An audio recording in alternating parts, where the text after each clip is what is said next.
தண்டனை குறைக்கப்பட்டிருக்கான்னு கேட்டா கண்டிப்பா அதுவும் முக்கிய குற்றவாளிகளுக்கு A1 A2 A3 இருக்காது, எங்கேயோ இருக்க லாஸ்ட் இருக்கவங்களுக்கு வேணா தண்டனைகள் மாற்றப்பட்டிருக்கும் அந்த இடத்துல. ஓகே, பட் ஆனால் முன்னாடி இந்த முக்கிய குற்றவாளிகளுக்கு தண்டனை மாற்றப்படுறதுன்றது 0.1% கூட நம்ம சான்ஸ் இல்லை அப்படிங்கிறது தான் விஷயம். ஃபோன் ஃப்ளைட் மோடில் தான் இருந்தது. அதற்கு உண்டான ஒரு எக்ஸ்பர்ட் சாட்சியமாக வந்துட்டு அந்த ஏர்டெல்லோட நோடல் ஆஃபீஸர், ப்ரொவைடரோட நோடல் ஆஃபீஸர், அவர் வந்து இங்கே சாட்சியங்கள் கொடுத்துருக்காரு. எல்லாமே ரெக்கார்ட் சப்மிட் பண்ணப்பட்டிருக்கு. ஸோ அந்த சார் அப்படிங்கிறது ஞானசேகரன் மிரட்டுவதற்காக மட்டுமே வேற இன்னொரு சார் கூப்பிட்டா நீ வரணும்னு சொல்கிறதா இருக்கட்டும், சார் நான் மிரட்டிட்டு விட்டுட்டு வந்துடுறேன்னு சொல்கிற விஷயமா இருக்கட்டும், அந்த பெண் ஃபர்தராக போகக்கூடாது அப்படிங்கிறதுக்காக ஞானசேகரன் யூஸ் பண்ண ஒரு விஷயமாக மட்டும்தான் இது இருக்குது. ஸோ சார்ஸும் கிடையாதுன்றது தான் அவங்க தரப்புல அவங்க சொல்ற விஷயமாவே இங்க இருக்கு. அரக்கோணம் கேஸ் எடுத்துக்கோங்க. அந்த பெண் நாங்க என்ன பண்ணாங்க, நான் கொடுத்த ஸ்டேட்மெண்ட் போலீஸ் எழுதலன்னு சொன்னாங்க. இந்த மாதிரி எந்த ஒரு அப்ஜெக்ஷனும் அந்த சைடு இருந்து வரலையே பாதிக்கப்பட்ட பெண் தரப்புல இருந்து. வந்திருந்தால் கண்டிப்பா அந்த பெண் வந்து அந்த மாதிரி எனக்கு இருக்குன்ற பட்சத்துல அவங்க எங்கேயாவது சொல்லியிருக்கலாம். எங்கேயுமே அவங்க சொல்லவே இல்லை. 2017 முன்னாடி இதே மாதிரி அண்ணா யூனிவர்சிட்டியை சார்ந்த ஒரு பெண்ணை வந்துட்டு பாலியல் ரீதியா எஃப்ஐஆர் பதிவு பண்ணி 2 வருஷம் உள்ள இருந்துட்டு வந்தவர் தான் ஞானசேகரன். ஒரு பெண்ணை வந்து 2 நிமிஷம் அவங்க பெர்மிஷன் இல்லாமல் பார்த்தாலும் தப்பு தான், அதுவுமே பனிஷ்மெண்ட்டுக்குரியது தான். அந்த பெண்ணை கேங் ரேப் பண்ணாலும் தப்பு தான். பட் எந்த அளவுக்கு அங்கே கிராவிட்டி இருக்குன்றது தான் விஷயம். அதனால அந்த பெண் எந்த லெவல் ஆஃப் பாதிப்பு அடைஞ்சிருக்காங்கன்றது தான் இங்கே விஷயம். அதை வச்சு தான் 10 வருடமா 20 வருடமா 30 சாகும் வரை ஆயுளா இல்லை தூக்கு தண்டனை அப்படிங்கிறது இங்கே நிர்ணயிக்கப்படும். ஞானசேகரன் வெளியே வருவதற்கான சாத்தியக்கூறுகளே கிடையாது. இன்னொன்னு இதுல சொல்லியிருக்காங்களா, இந்த 30 வருட காலங்கள் வந்துட்டு எந்தவித சலுகைகளும் தண்டனை குறைப்புகளும் வழங்கப்படாத 30 வருடம் தானே சொல்லியிருக்காங்க. நிம்மதி ப்ராப்பர்ட்டி மேனேஜ்மெண்ட், உங்கள் பழைய வீட்டை புதிய வீடாக மாற்றலாம். வாங்க. வணக்கம் சார். அண்ணா யூனிவர்சிட்டியினுடைய கேஸோட ஜட்ஜ்மெண்ட் வந்து இன்னைக்கு கொடுத்துருக்காங்க. ஆயுள் தண்டனை வந்து கொடுத்துருக்காங்க. 30 வருஷம் ஆயுள் தண்டனை. குறிப்பாக அவங்க தரப்பு ஞானசேகரோட தரப்பு வழக்குறது நாங்கள் அப்பீல் போவோம், அது அப்பீல் போகிறதுக்கான வாய்ப்பு உள்ள வழக்கு தான் அதுன்னு சொல்லியிருக்காங்க. இந்த தீர்ப்பை நீங்கள் எப்படி பார்க்குறீங்க? முதல்ல கண்டிப்பாக, ஏன்னா ரொம்ப விரைந்து முடிக்கப்பட்ட ஒரு கேஸ் ஆக்சுவலி இல்லையா. கிட்டத்தட்ட 157 நாட்கள் தான். நம்ம 23 இன்சிடென்ட் நடந்தது. மே 28 இவர் தான் குற்றவாளி அப்படிங்கிற ஒரு அனௌன்ஸ்மெண்ட் கொடுத்தாங்க. இன்னைக்கு ஜூன் 2ஆம் தேதி 11 பிரிவுகளின் கீழ் 11 குற்றச்சாட்டுகளும் நிரூபணமான பட்சத்தில் இவர்தான் குற்றவாளி அப்படிங்கிற மாதிரி சொல்லி உச்சபட்ச தண்டனையாக 30 வருடம் ஆயுள் காலம் அப்படிங்கிறது வந்து இங்கே கொடுக்கப்பட்டிருக்கு. அந்த 30 வருட ஆயுள் காலமும் பார்த்தீங்கன்னா எந்தவித சலுகையும் இன்றி எந்தவித தண்டனை குறைப்பும் இன்றி வழங்கப்பட்டுள்ளது அப்படிங்கிறது தான் இன்னைக்கு வந்து ஒரு ஜட்ஜ்மெண்ட்டாகவே இருக்குது. பட் நிறைய சர்ச்சைகள், நிறைய கேள்விகள் எவ்வளோ இருந்தாலும் எல்லாருமே கேட்ட ஒரு கேள்வி இல்லையா, ஒரு பெண் பாதிக்கப்படுறப்போ, ஒரு பெண் வந்துட்டு இந்த பாலியல் வன்புணர்ச்சி, வன்கொடுமை இதுக்கெல்லாம் ஆளாக்கப்படுறப்போ விரைந்து தண்டனை வழங்கினாங்க அப்படின்னா அடுத்து வரவங்களும் இதை பார்த்து பயப்படுவாங்கன்னு ஒரு விஷயம் ரொம்ப காமனாக சொல்லப்பட்டுட்டு இருந்த ஒரு விஷயத்துக்கான ஒரு பெரிய ஒரு இனிஷியேஷன் பாயிண்டாக கூட நம்ம இந்த ஜட்ஜ்மெண்ட் எடுத்துக்கலாம்.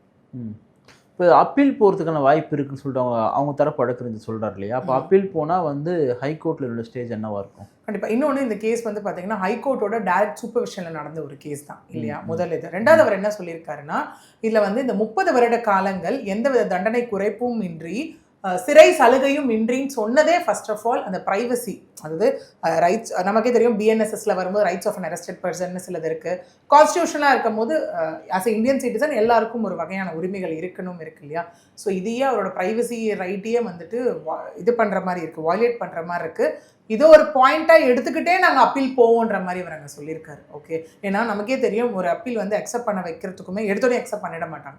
அக்செப்ட் பண்ண வைக்கிறதுக்குமே ரீசன் இருக்குது அந்த இடத்துல. ஃபேக்சுவல் எரர் இல்லை எவிடன்ஸ் சரியாக வந்துட்டு இந்த இடத்துல இதை பார்க்கப்படலை, இவன் இந்த சாட்சியங்கள் வந்து இந்த மாதிரி மாற்றி பேசியிருக்காங்க அப்படிங்கிற மாதிரி ஒரு விஷயங்கள் வேணும். அப்படியே அது அப்பீலுக்கு அக்செப்ட் பண்ணாலும் நம்ம நிறைய தொடர்ந்து பார்த்துட்டு வர கேசஸில் தண்டனை குறைக்கப்பட்டிருக்கான்னு கேட்டால் கண்டிப்பாக அதுவும் முக்கிய குற்றவாளிகளுக்கு A1 A2 A3 இருக்காது, எங்கேயோ இருக்க லாஸ்ட் இருக்கவங்களுக்கு வேணா தண்டனைகள் மாற்றப்பட்டிருக்கும் அந்த இடத்துல. ஓகே, பட் ஆனால் முன்னாடி இந்த முக்கிய குற்றவாளிகளுக்கு தண்டனை மாற்றப்படுறதுன்றது 0.1% கூட நம்ம சான்ஸ் இல்லை அப்படிங்கிறது தான் விஷயமாவே. தண்டனை குறைப்பதற்கான வாய்ப்பு இல்லையா? அதில் வாய்ப்புகள் மிக மிக எப்படி சொல்ல 0.1% வேணால் வச்சுக்கலாம் அந்த இடத்துல. பட் ஏன் அதுவும் நான் சொல்கிறேன் அப்படின்னா, இது எல்லாமே திரும்ப எவிடென்ஷியல் ப்ரூஃபோடு தான் பண்ண ஒரு விஷயமா தான் இங்கே சொல்லப்படுது. ஏன்னா 29 சாட்சியங்கள் ப்ளஸ் 75 ஆவணங்கள் அப்படிங்கிற ஒரு விஷயம் இங்கே சொல்லப்படுது இல்லையா. ஸோ 29 சாட்சியங்களில் ஒரு சாட்சி கூட பிறல் சாட்சி கிடையாது இந்த இடத்துல. அப்படியே உங்களுக்கு ஏதாவது எரர்ஸ் இருக்கும் போது தான் நம்ம தண்டனைகள் மாறுபடலாம் அப்படின்னு சொல்லுவோம். பட் இதில் எல்லாமே இது வரைக்கும் ஆஸ் பர் விஷயங்கள் இருக்கிறதுனால அது வந்து ஒரு பெரிய டவுட்ஃபுல்லான விஷயம் தான். இப்போ இதில் வந்து நம்ம குறிப்பாக நம்ம ஆரம்பத்துலேருந்து பேசும்போது அந்த சார் யார் அப்படின்றப்போ அவங்க தரப்பு குறிப்பாக அரசு தரப்புடைய வழக்கறிஞர் வந்து சார்லாம் யாரும் கிடையாது அப்படின்னு சொல்லிட்டாங்க. இது எப்படி பார்க்குறீங்க? ஆமாம், அவங்க சொல்லிட்டு யாராவது விமர்சித்தால் அது கண்டெம்ட் ஆஃப் கோர்ட்டும் ஆகுன்ற ஒரு விஷயமும் இருக்கட்டும். அதுக்கான ஒரு எக்ஸ்பிளனேஷன் அவங்க கொடுத்துருக்காங்க. என்ன எக்ஸ்பிளனேஷன் அப்படின்னா, இல்லை ஞானசேகரனோட ஃபோன் தான் ஒரு பெரிய வெப்பனாக பார்க்கப்படுது இந்த இடத்துல. ஓகே, அப்படி இருக்கும்போது அந்த சம்பவம் நடந்த அன்று 6:29 வந்து ஞானசேகரனுக்கு ஒரு ஃபோன் வந்திருக்கு அந்த இடத்துல. அதுக்கப்புறம் 8:52 வரைக்கும் பார்த்தோன்னா ஃபோன் ஃப்ளைட் மோட்ல தான் இருந்தது. அதற்கு உண்டான ஒரு எக்ஸ்பர்ட் சாட்சியமாக வந்துட்டு அந்த ஏர்டெல்லோட நோடல் ஆஃபீஸர், ப்ரொவைடரோட நோடல் ஆஃபீஸர், அவர் வந்து இங்கே சாட்சியங்கள் கொடுத்துருக்காரு.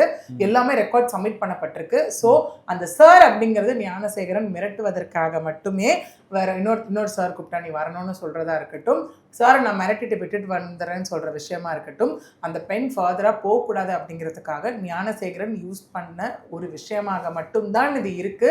ஸோ சார்ஸும் கிடையாதுன்றது தான் அவங்க தரப்புல அவங்க சொல்ற விஷயமாவே இங்க இருக்கு.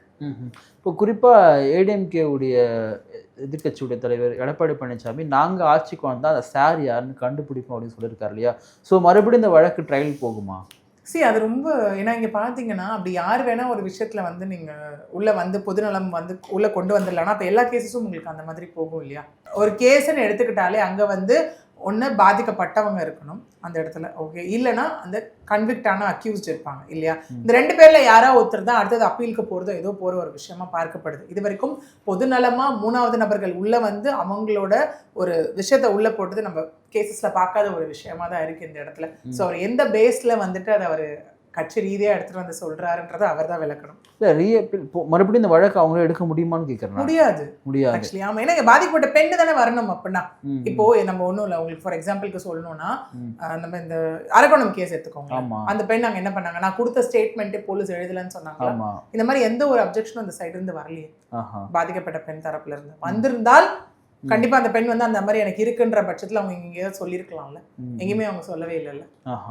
இதில் ஒரு ஞானசேகரன் வந்து குறிப்பாக இந்த பாலியல் சார்ந்த வழக்கில் முதல் முறை குற்றவாளின்றது நமக்கு தெரியும். ஏன்னா வேற வழக்கு இருந்தாலுமே இந்த மாதிரி வழக்கு ஒரு மேலே இல்லை இருக்கு ஆல்ரெடி. ஏன்னா 2017 முன்னாடி இதே மாதிரி அண்ணா யூனிவர்சிட்டியை சார்ந்த ஒரு பெண்ணை வந்துட்டு பாலியல் ரீதியாக எஃப்ஐஆர் பதிவு பண்ணி 2 வருஷம் உள்ள இருந்துட்டு வந்தவர் தான் ஞானசேகரன். ஓஹோ, அப்போ அதெல்லாம் கன்சிடர் பண்ணியிருந்தா எல்லாரும் என்ன கேட்குறாங்கன்னா, இவருக்கு ஏன் வந்து சாகும் வரை ஆயுள் தண்டனை கொடுக்கல, வெறுமனே 30 வருஷம் கொடுத்துருக்காங்க ஒரு கேள்வி வருது இல்லையா?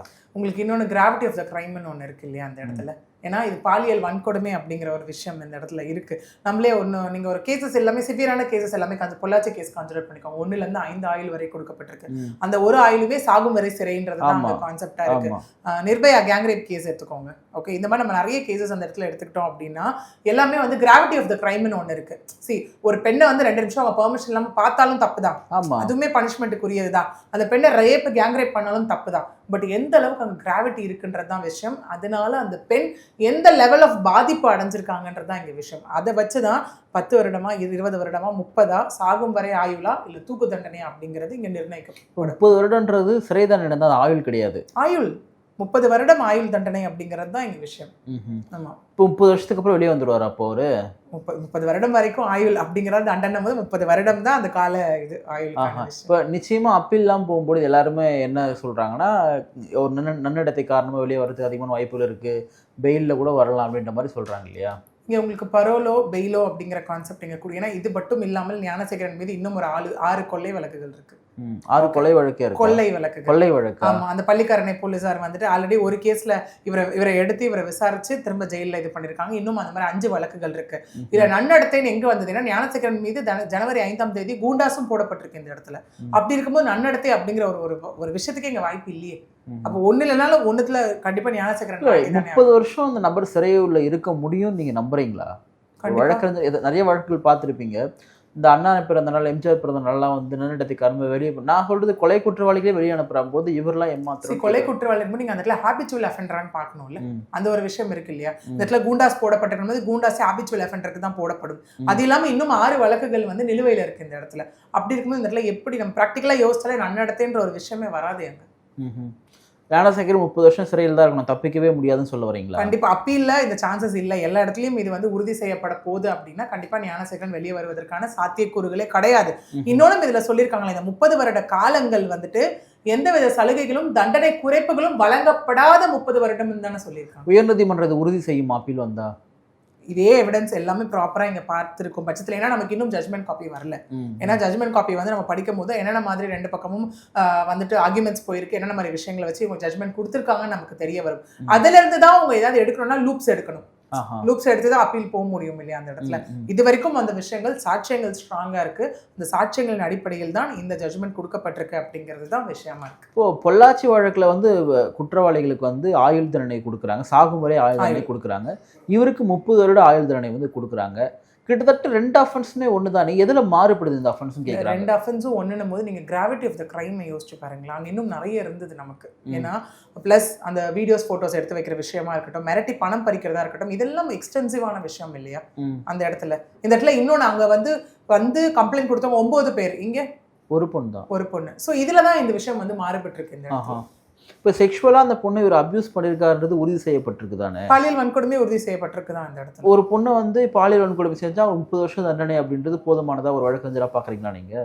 இப்போ நான் தான் சொல்லிட்டேனே உங்களுக்கு தான், ஒரு பொண்ணை பெர்மிஷன்லாம் பார்த்தாலும் தப்பு தான் நம்ம. ஏன்னா வழக்கறிஞரா இன்னும் நம்ம பேசணும் அப்படின்னாலுமே ஒரு பேர் ஐஸ்ல பார்க்கணும்னா பெண்களை வந்து பார்த்தாலே தப்பு தான் அப்படின்னும் போது பனிஷ்மெண்ட் பத்தாது அப்படிங்கிறது தான் வியூவா இருக்கும். ஓகே, பட் ஆனால் நம்ம இன்டர்பிரேட் பண்ணும்போது நமக்கே தெரியும் அந்த இடத்துல அந்த நம்ம ஒரு சொல்ல motive, intention, preparation and finally execution of the act, அது என்ன லெவல் ஆஃப் ஒரு டெப்த் இருக்குன்ற ஒரு விஷயம் இருக்கு இல்லையா. நீங்க இந்த வழக்கினுடைய பெண் தரப்பு வழக்கறிஞரா நீங்க ஆஜராயிருந்தீங்கன்னா இதனுடைய தண்டனை காலம் போதுமானதா நீங்க ஏத்துக்கிறீங்களா? நீங்க அந்த மாதிரி கொஸ்டின் கேட்குறீங்க அப்படின்னா திரும்ப நான் சொல்ற மாதிரி ஒரு 11 ஆக்ட் இருக்கு இல்லையா, 11 செக்ஷன்ஸ் இருக்கு இல்லையா, அந்த செக்ஷன்ஸ்ல எல்லாம் நீங்க வச்சு பனிஷ்மெண்ட்ஸ் கூட்டும் போதே உங்களுக்கு வர கணக்கு அந்த கணக்கு தான் வருது. இன்னொன்று இதுல பாத்தீங்கன்னா minimum 10 to 20 years, maximum to லைஃப்ன்றது தான் விஷயமா இருக்கு. அந்த லைஃப் இம்ப்ரெசன்மெண்ட்ங்கிறது எந்த மாதிரி இன்டர்பிரேட் பண்ணி கொண்டு வராங்கன்றது தான் எங்க விஷயமே. நான் சொன்ன மாதிரி இன்னொன்னும் இந்த இடத்துல இருக்கு. என்னன்னா முன்ன நம்ம ஐபிசி இருக்கும் போது கன்சென்ட் இருக்கா இல்லையான்றது தான் விஷயம். பட் இந்த கேஸை பொறுத்த ஆஃப்டர் பிஎன்எஸ் பொறுத்த வரைக்கும் கன்சென்ட் இருக்கா, கன்சென்ட் இல்லையா, இல்ல ஃபோர்ஸ்ஃபுல்லா அந்த கன்சென்ட் வாங்கப்பட்டதா அப்படிங்கிற ஒரு விஷயம் இருக்கு இல்லையா. இன்னொன்று பாதிக்கப்பட்ட விக்டிம் என்ன மாதிரி சார்ந்தவங்க மீன்ஸ் அங்கே என்ன மாதிரி சுச்சுவேஷன் நடந்தது, அந்த பாதிக்கப்பட்ட பெண் எந்த மாதிரி ஸ்டேட்மெண்ட் கொடுத்துருக்காங்க.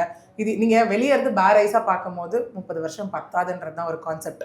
நான் திரும்ப சொன்ன மாதிரி உள்ளே இருந்து அந்த ஜட்மெண்ட்டை படிக்கும் போது தான் தெரியும் எதனால் இது கொடுக்கப்பட்டது அப்படிங்கிற விஷயம். ஏன்னா கோர்ட்டுக்கு முழுக்க தேவை எவிடன்ஸ் மட்டுமே, சாட்சியங்கள் சொல்லக்கூடிய விஷயங்கள் மட்டுமே. அதை வச்சு தான் இந்த 30 வருட காலம் அப்படிங்கிறத டிசைட் பண்ண. நிறைவான கேள்வி, இப்போ இந்த 5 மாதத்தில் விசாரிச்சிருக்காங்க. ஒரு பக்கம் பார்த்தீங்கன்னா வழக்கறிஞர்களுக்கு தெரியும் நிறைய இடத்துல வந்து காலந்தாமதம் அதிகரிக்கிறதுனால தானே அதிகமான வழக்குகள் வந்து இன்றைக்கும் வந்து நிலுவையில் இருக்கு. ஆனால் இந்த விரைவாக விசாரிக்கிறதுமே வந்து தீர விசாரணைக்குள்ள வராதோ அப்படின்னு ஒரு சந்தேகம் வருது இல்லையா. அப்படின்னு பார்த்தாலுமே இப்போ என்ன சொல்றாங்க, நம்மளே ஒரு எடுத்துப்போமே, ஒரு எஃப்ஐஆர் போடுறாங்கன்னா 90 நாளுக்குள்ள சார்ஜ் ஷீட் போடணும் இல்லையா, இமீடியட்டா பேக் டு பேக் 6 மாசத்துக்குள்ள வழக்க முடிக்கணும் அப்படிங்கறத ஒரு விஷயமாவே இருக்கு. அதை தாண்டி இப்ப சட்ட மசோதால வேற என்ன சொன்னாங்க, இவர்தான் குற்றவாளி அப்படின்னு தெரிஞ்சிச்சுன்னா 1 மாதத்துக்குள் தண்டனை வழங்கணும்னாங்கல்ல. அப்ப அதனுடைய ஒரு தொடக்கமா கூட இதை பார்க்கலாம் அந்த இடத்துல. இல்ல அப்படிங்கிறது நம்ம எல்லாருமே கேட்கறது இதுதானே, பேக் டு பேக் வந்து ஒரு கேஸை விசாரிச்சு ஒரு ஜட்ஜ்மெண்ட் கொடுக்கும் போதுதான் திரும்ப நாளைக்கு இந்த மாதிரி குற்ற செயலில் ஈடுபடுறவங்களுக்கும் ஒரு பயம் வரும் அப்படிங்கிற ஒரு விஷயம் இருக்கு இல்லையா. ஏன்னா இன்னைக்கு எப்படி இருக்குன்னா, ரொம்ப டிலே ஆனாலும் ஏதோ ஒரு கேள்வி வருது, ரொம்ப சீக்கிரம் முடிச்சாலும் ஏதோ ஒரு கேள்வி அந்த இடத்துல வருது இல்லையா. ஸோ என்ன பண்ணாலும் கேள்வின்றதை தாண்டி பாதிக்கப்பட்ட பெண்ணுக்கு நிஜமாவே நியாயம் கிடைச்சிருக்கா அப்படிங்கிறத மட்டும்தான் நம்ம இந்த இடத்துல பார்க்கணும்.